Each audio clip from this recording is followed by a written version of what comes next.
Javier Mascherano. Ahora Jordi Alba.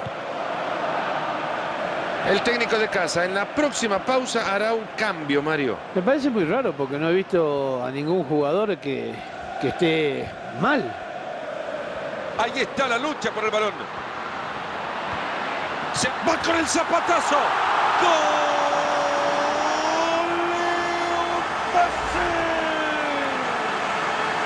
Llegaba con hambre de gol y el rival le está poniendo servida la mesa para que se despache con un banquete.